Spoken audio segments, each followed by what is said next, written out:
बिस्मिल्लाहिर्रहमानिर्रहीम। अस्सलामुअलैकुम। Muzammil voice official में खुशामदीद। जिस वक्त गोली चलने की आवाज़ आई, इसके फौरी बाद दूसरी आवाज़ दरवाज़ा बंद होने की थी। प्रोफेसर को महसूस हुआ जैसे नानी पर रखे लोहे पर हथौड़े की जड़ पड़ी हो और लोहा उछलकर नहानी से टकराया हो, और इस टकराव से पैदा होने वाली गमक जर्ब की बाज़गश्त बनकर रह गई हो। मगर प्रोफेसर को यकीन था कि पहली आवाज़ गोली की थी जो अंदर कमरे से आई, और दूसरी आवाज़ दरवाजे की थी जो इसके लाउंज से निकलने के बाद बंद हुआ। प्रोफेसर के ठहरे पानियों जैसी शख्सियत पर कोई असर न हुआ। एक पत्थर सा पानी की सतह से टकराया और डूब गया। प्रोफेसर मुड़ के देखे बिना वहीं सहन की सीढ़ियों में बैठ गया। इसकी पुश्त पीछे दरवाजा बार बार बंद होता रहा और हर मर्तबा दरवाजा बंद होने से पहले गोली चलती रही। प्रोफेसर आने वाले वक्त से बेनियाज अंदाज से अंदर ही अंदर पीछे की जानिब सफर करने लगा। राहिला को गए 40 दिन हो गए थे। वो भी लेक्चरार था और कॉलेज से पढ़ाने के बाद सीधा घर जाने के बजाय शाम नगर की पिछली तरफ निकल जाता था, जहां वेल्डिंग की दुकानें थीं। वेल्डिंग की दुकानों के बीच एक लोहार की दुकान थी, जिसके बाहर लोहार के शागिर्द लोहा कूटते रहते थे। नहानी पर रखे लोहे पर जब हथौड़े की जद पड़ती तो ठाक की आवाज के साथ लोहार के हलक से हू की आवाज निकलती। इसने कभी इस बात पर गौर करने की कोशिश न की हू की आवाज ठा से पहले आती है या बाद में। वो तो बस लोहे की उछल से पैदा होने वाली ठन की आवाज में खो जाता। लोहार लोहा कूटता रहता और वो ठा ठन की आवाज सुनता रहता। इस ठा ठन की आवाज में वो ऐसा महव होता कि लोहार के हलक से निकलने वाली हू इसकी समात पर असरअंदाज न होती। राहिला को गए अभी सिर्फ 40 दिन हुए थे, इसलिए इसकी जुबान से तस्बीहात जारी थी। वो ठा ठन की आवाज सुनता रहता और जुबान और दिल से कभी नफी असबात तो कभी अल्लाह का जिक्र करता रहता। इसे महसूस होता जैसे राहिला जाते हुए इसको नहानी पड़क गई है और वो हथौड़े और नहाने के बीच तकलीफ से उछल रहा है। आगे क्या सोचा है बेटा? एक शाम इसके बाप ने पूछा। राहिला जाते हुए इसे गंग कर गई थी। बेटा, इतनी लंबी जिंदगी है, तन्हा कैसे गुजारोगे? इसके बाप ने प्यार से कहा। जवाब में इसने खाली नजरों से बाप की तरफ देखा और उठकर जाते हुए एक सरसरी निगाह माँ पर डाली। माँ की आंखों में आंसू थे। नवीद बेटा, हम तो तुम्हारे। इसके बाप का जुमला अधूरा रह गया जिस वक्त इसने खुद को कमरे में बंद किया। अपने कमरे में से महसूस होता जैसे राहिला यहीं कहीं है। सबने कहा था कि राहिला का चीजें राह खुदा में दे दो, मगर वो सबसे लड़ पड़ा था। सबने इसे समझाने की कोशिश की, मसले मसाइल सुनाए, लेकिन इसने ऐसे लेक्चर पिलाया कि किसी की दूसरी आवाज न निकली, सिर्फ इसी की माँ के मुंह से मगर बेटा के अल्फाज निकले और वो बेटी की आंखों में देखकर खामोश हो गई। अगले दिन वो नए कपड़े और जूते खरीद लाया सत्ता खैरात के लिए, मगर राहिला की एक चीज भी इसने किसी को ना दी। ऐसे लगता था अगर ये चीजें कमरे से निकल गईं तो राहिला यहाँ से चली जाएगी। इसके कानों में बाप की आवाज गूंज रही थी जिस पर राहिला की बातें ओवरलैप हो रही थी। आगे क्या सोचा है बेटा? इसके बाप ने कहा था। आपकी 2 शादियां होंगी। इसका हाथ राहिला के हाथ में था। बेटा, इतनी लंबी जिंदगी है, तन्हा कैसे गुजारोगे? बाप की बात इसे हथौड़े की जर्ब जैसी लगी। मेरी जिंदगी में तो नहीं होगी दूसरी शादी, राहिला ने मुस्कुरा कर कहा था। ठा ठन की आवाज इसके कानों में गूंजने लगी। राहिला और वो दोनों एक ही कॉलेज में लेक्चरार थे। वो नफ्सियात पढ़ाता था और राहिला हयातियात। इसके अलावा राहिला बड़ी अच्छी पालमिस्ट थी। इसके स्टूडेंट्स अक्सर अपने हाथ दिखाते थे इसको। वो इन्हें तमाम हौसला अफजा और उम्मीद से पुर बातें बता देती थी, लेकिन जिन बातों से तकरीब का पहलू निकलने का अंदेशा होता वो इन्हें हजफ कर जाती। जब भी इसके किसी स्टूडेंट से मुताल्लिक कोई पेशगोई पूरी होती तो वो खुशी खुशी आकर पहले राहिला को बताता और फिर सारे कॉलेज को। राहिला कॉलेज भर में मशहूर थी और इससे ज्यादा मशहूर इसकी वो पेशगोई थी जिसने नवीद की दूसरी शादी से मुताल्लिक कर रखी थी। नवीद का चेहरा दूसरी शादी के जिक्र से खिल उठता, मगर वो अंदर ही अंदर तकदीर से लड़ने का फैसला कर चुका था। इसकी आंखों से आंसू टिपाटप इसकी शर्ट पे गिर रहे थे और ये टिपाटप इसे ठाठन जैसे लग रही थी। पुलिस और एम्बुलेंस के आने से पहले जाने कौन कौन आ चुका था और वो वहीं सहन की सीढ़ियों में बैठा था। पुलिस को देखकर इसने चुपचाप मुट्ठियां ऊपर उठा दी। जिस वक्त इसे हथकड़ियां लग रही थी, इसके कानों में किसी की आवाज पड़ी। प्रोफेसर साहब से ऐसी उम्मीद नहीं थी। जिस वक्त प्रोफेसर को पुलिस वैन में सवार किया जा रहा था, इसकी नजर समर पर पड़ी। समर को स्ट्रेचर पर डालकर एम्बुलेंस में ले जा रहे थे। वो मौजियाती तौर पर जिंदा बच गई थी। सर, कभी कभी मुझे लगता है आप मेरा बड़ा नुकसान करेंगे। समर की कही गई बात इसे हथौड़े की तरह लगी और वो उछलकर एक बार फिर माजी में जा गिरा। समर एक होनहार तालबा थी, मगर हर वक्त शिदाइन से बनी रहती। अजीबो गरीब से सवाल करती और सवाल का जवाब सुने बिना अगला सवाल कर देती। सामने वाले की बात अनसुने करके अपने कही जाती। साइकोलॉजी की क्लास में सबसे ज्यादा साइको नजर आती। बेरब्त सवाल करती और नफ्सियात के असूलों को अपने आप से जोड़कर मुजस्सिम तशरीह करती। बड़ी से बड़ी बात सहूलत से कर गुजरती और छोटी से छोटी बात दिल से लगाए रखती। इनकार सुनकर भी इसरार पर मिसर रहती और इसरार पर चिच करके नफी में गर्दन हिलाई जाती। अपनी आदत के बावजूद हर एक के दिल में अंदर तक उतर जाती। एक रोज जब वो प्रिंसिपल ऑफिस से निकल रहा था तो समर अचानक आ धमकी, सर कलर भैया एक बार दोबारा एक्सप्लेन कर देंगे। इससे पहले कि वो तशरीह करता वो बोली, सर प्लीज उर्दू में एक्सप्लेन मत करिएगा, मेरी उर्दू बहुत वीक है। इसने एक मरतबा समर का चेहरा बगौर देखा और नजरें झुकाकर बोलना शुरू किया, there are two main theories. हाँ सर, एग्जाम्पल्स उर्दू में दे सकते हैं, आपकी एग्जाम्पल्स मजे की होती हैं। वो एक मरतबा फिर दरमियान में बोल पड़ी। अभी उसने ट्राइक्रोमैटिक नजरिया भी ठीक से वाजा नहीं किया था कि इसने टोक दिया, चले सर इसे छोड़े, मैं डिटेल में घर जाकर पढ़ लूंगी। What is a testable prediction hypothesis.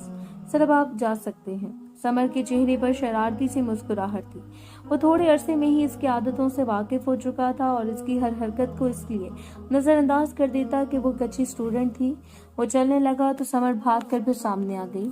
Sir आप ट्यूशन पढ़ाते हैं? सर नफी में सर हिलाया। वो क्या है ना सर, मैं आगे पढ़ती रहती हूँ और पिछला भूलती जाती हूँ। सर आप नहीं भूलते पिछला? समर ने इसकी आंखों में आंखें डालकर सवाल किया।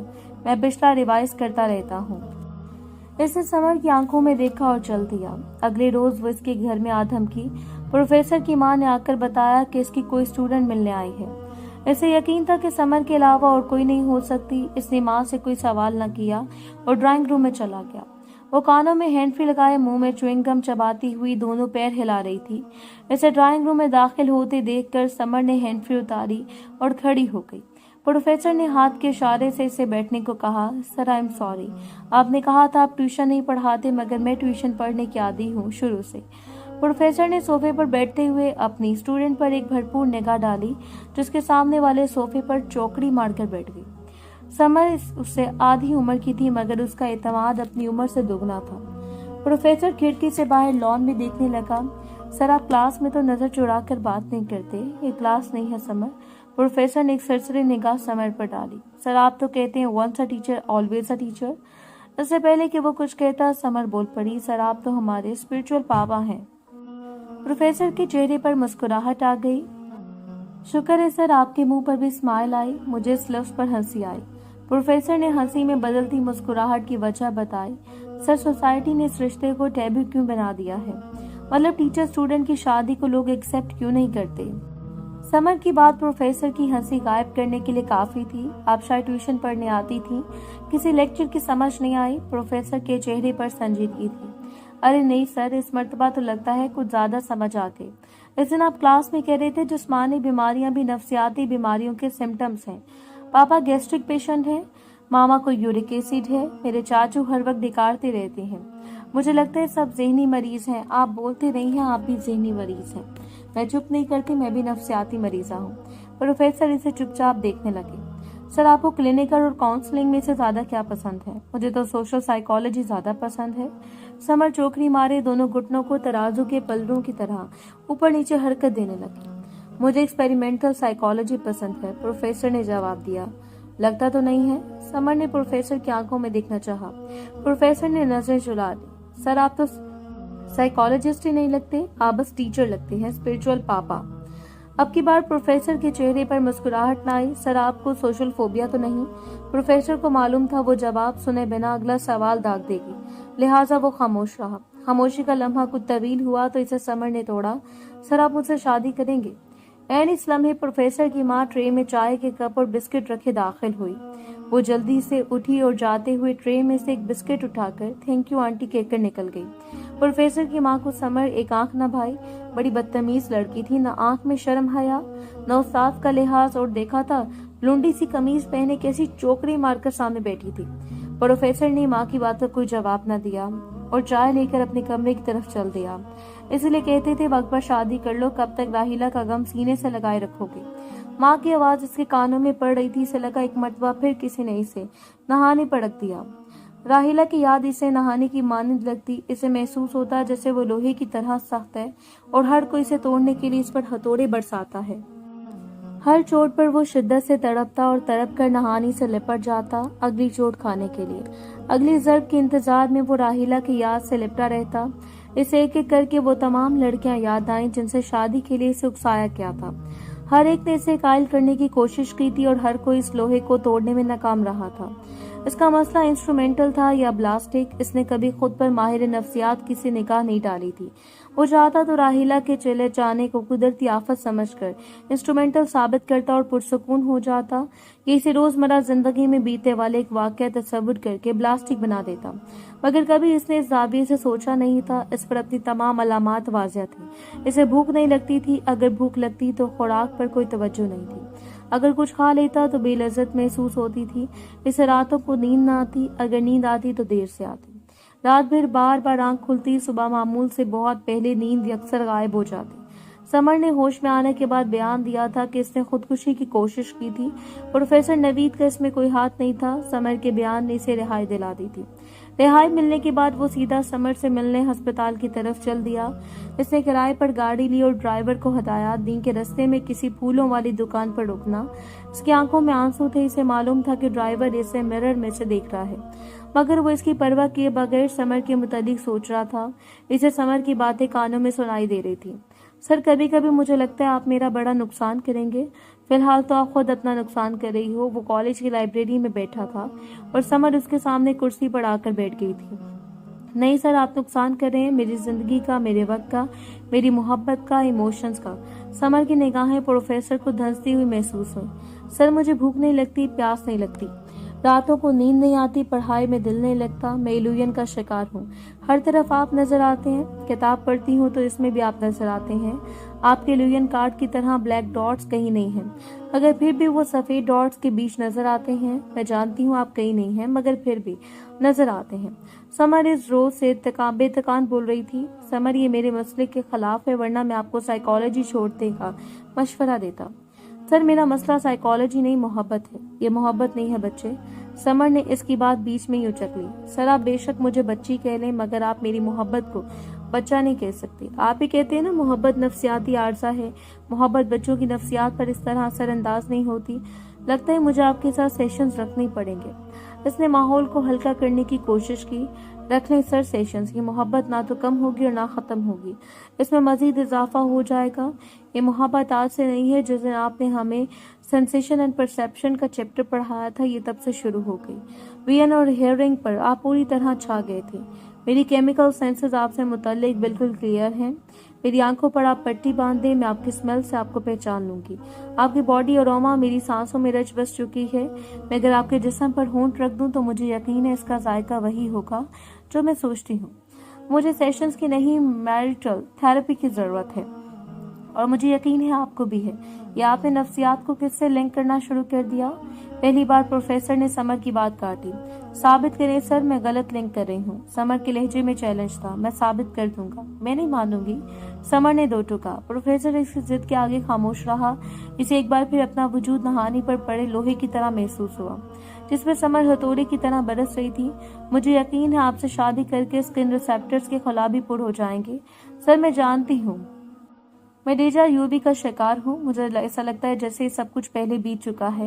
मैं ये सब बातें आपसे पहले भी कर चुकी हूँ। वो जिंदगी जो मैम राहिला ने आपके साथ गुजारी, दरअसल मैंने गुजारी है, और आप जमेस वीयू से मुतासर हैं। आप इस सबसे, इन बातों से, इस माहौल से मुझसे अच्छी तरह मानूस हैं, फिर भी आप इस सेंसेशन को अजनबी समझ रहे हैं। प्रोफेसर को समर की बातें साफ सुनाई दे रही थीं। जिस वक्त से वो अस्पताल के कमरे में दाखिल हुआ, समर सो रही थी। इसके पास इसके घर वाले मौजूद थे। वो माजरत करके कमरे से निकल जाना चाहता था। वो महसूस कराना चाहता था जिससे वो गलत कमरे में आ गया, मगर समर के बाप ने आगे बढ़कर इसे रोक लिया। समर का बाप इसकी उम्र का था। समर की मां आंसुओं के साथ हाथ में तस्वीर चला रही थी। समर के भाई ने उठकर प्रोफेसर के लिए जगह खाली कर दी। एक तरफ शायद समर की भाभी बच्चे को फीडे पिला रही थी। प्रोफेसर ने फूलों का गुलदस्ता एक तरफ रखा और चुपचाप बैठ गया। प्रोफेसर को समर से होने वाली आखिरी मुलाकात याद आने लगी। वो इसे 12 साल बाद एक सेमिनार में मिली थी। इसे देखते ही वो अपनी सीट से उठ खड़ी हुई। इसके जज्बात अब भी वैसे ही शिद्दत से भरपूर थे, मगर अब वो पहले जैसी नौजवान तालबा नहीं थी जो नफ्सियाती मफरूजों को अपने आप से जोड़ती थी। वो अब खुद एक माहिर नफ्सियात थी। सेमिनार के अख्ताम पर उसने प्रोफेसर को अपने यहाँ आने की दावत दी, जिसे प्रोफेसर ने खुश दिली से कबूल कर लिया। सर, मैंने शादी नहीं की, सेमिनार के दौरान समर ने कहा। इससे पहले कि प्रोफेसर सवाल करता, समर ने खुद कहा, सर कुछ खला पर नहीं होते, कुछ खलापुर नहीं होते। प्रोफेसर तकदीर से लड़ते लड़ते थक चुका था। वो कभी लोहे की तरह मजबूत था, अब नरम पड़ चुका था। इसे अपने बाप के अल्फाज याद आ रहे थे। इसे अपनी माँ की बातें साफ सुनाई दे रही थी। हर किसी ने इसे दोबारा शादी पर आमादा करने की कोशिश की थी, मगर इसने हार नहीं मानी थी। लेकिन अब वो समर की बात सुनकर नरम पड़ गया था। इसकी हिम्मत जवाब दे गई थी। इसे राहिला का मुस्कुराता चेहरा नजर आ रहा था।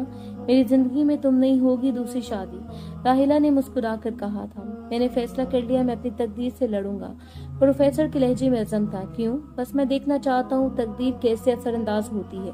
ये क्या बात हुई भला? मैं अपनी दूसरी शादी के रास्ते में सबसे बड़ी रुकावट खुद बनूंगा। अच्छा, अगर दूसरी शादी करनी पड़ी तो किससे करेंगे? मैंने नहीं करनी। फर्ज करो अगर करनी पड़े तो किससे करेंगे? प्रोफेसर ने राहिला की बात का कोई जवाब न दिया और सोने के लिए करवट बदल ली। राहिला ने भी मुंह दूसरी तरफ कर लिया। कुछ देर बाद प्रोफेसर ने दोबारा करवट ली और कहा, अगर मुझे दूसरी शादी करनी पड़ गई तो किसी बेवा या तलाक याफ्ता से करूंगा, किसी कवारी से क्यों नहीं? राहिला ने सवाल किया, मगर प्रोफेसर ने कोई जवाब न दिया। प्रोफेसर समर से मिलने इसके घर जा रहा था। एक सुनार की दुकान के सामने प्रोफेसर कुछ सोचकर रुक गया। इसने अपने घर वालों से समर से शादी की ख्वाहिश का इजहार किया था, मगर सब ने इसकी मुखालफत की। जब वो शादी नहीं करना चाहता था तो सब इसे आमादा कर रहे थे, और अब जबकि वो खुद शादी करना चाहता था तो हर कोई इसे लान तान कर रहा था। सब इसकी उम्र का एहसास दिला रहे थे। इसे मालूम था कि अब कोई भी इससे शादी के लिए राजी नहीं। फिर भी इसने समर के लिए अंगूठी खरीदी। सुनार की दुकान पर एक लड़का लोहे के एक टुकड़े पर सोने की डली रखे छोटी सी हथौड़ी से मीठी मीठी जरबें लगा रहा था। बच्चे इसे क्या कहते हैं? इससे लोहे के टुकड़े की तरफ इशारा करके पूछा। अंकल जी, इसे नहानी कहते हैं, इस लड़के ने जवाब दिया। नहानी तो इसे नहीं कहते जो लोहार इस्तेमाल करते हैं? प्रोफेसर ने सवाल किया। सर जी, इसे भी कहते हैं और इसे भी। दोनों की खासियत एक जैसी है। इसे नहानी भी कहते हैं, सुंदान भी कहते हैं और एहरन भी। इसकी बात सुनार ने खुद जवाब दिया। प्रोफेसर को दोनों का नाम होना कुछ अजीब सा लगा। इसने अपनी सहूलत के लिए दोनों के नाम अलग अलग कर लिए। इसे महसूस हुआ कि अब वो लोहे जैसा सख्त नहीं रहा। अब इसे अपना आप सोने जैसा नर्म महसूस हुआ। ऐसा लगा कि वो उड़न से लिपटा है। समर इस पर सुनार की 100 ज़रबों की तरह धीरे धीरे असरअंदाज हुई है। इसके सामने अपनी सारी केस हिस्ट्री थी। इसने सारी जिंदगी ओहाम में गुजारी थी। इसे नामौजूद की आवाजें सुनाई देती थी। इसे हर वो चेहरा दिखाई देता था जो पास नहीं था। इसकी जिंदगी में एक इज़्तिराब था, एक बेतरतीबी थी। इसके नजदीक हकीकत और आगाही दूसरे लोगों से बिल्कुल मुख्तलिफ थी। इसके लिए हकीकी और ख्याली दुनिया में हद फासिल खत्म हो चुकी थी। इसके लिए हकीकी दुनिया वही थी जो इसके अंदर थी। बाहर की दुनिया बेमायनी थी। इसे अंदर की आवाजों ने जकड़ रखा था, इसलिए बाहर की दुनिया से राब्ता रखना दुश्वार था। ये सारा अरसा इसने बेअसल और गैर हकीकी दुनिया में गुजारा। समर अपने माँ बाप से अलग तन्हा जिंदगी गुजार रही थी। घर के बाहर समर अफजल के नाम उनकी प्लेट लगी थी। वो समर के घर पहुंचा तो वो दरवाजे तक खुद आई थी। जहन में सीढ़ियों की 3 ज़ेनें चढ़कर लाउंज का दरवाजा था। समर वो लाउंज में बैठे थे। एक खुशगवार मुलाकात के बाद समर का सवाल वही सालों पुराना था। इसने जेब में रखी अंगूठी को अंदर ही अंदर छुआ और इनकार कर दिया। इस रोज समर ने इनकार सुनकर इसरार नहीं किया। वो रोती हुई अंदर कमरे की तरफ भागी। प्रोफेसर खामोशी से उठा और लाउंज से निकल गया। लाउंज का दरवाजा भी मुकम्मल बंद नहीं हुआ था कि अंदर से गोली की आवाज आई और साथ ही ठग से दरवाजा बंद हो गया। अस्पताल के कमरे में बैठे इसने आखिरी निगाह समर पर डाली। जेब से अंगूठी निकालकर फूलों के गुलदस्ते के पास रखी। एक कागज पर कुछ लिखकर अंगूठी के नीचे रखा और किसी से कोई बात किए बिना कमरे से निकल गया।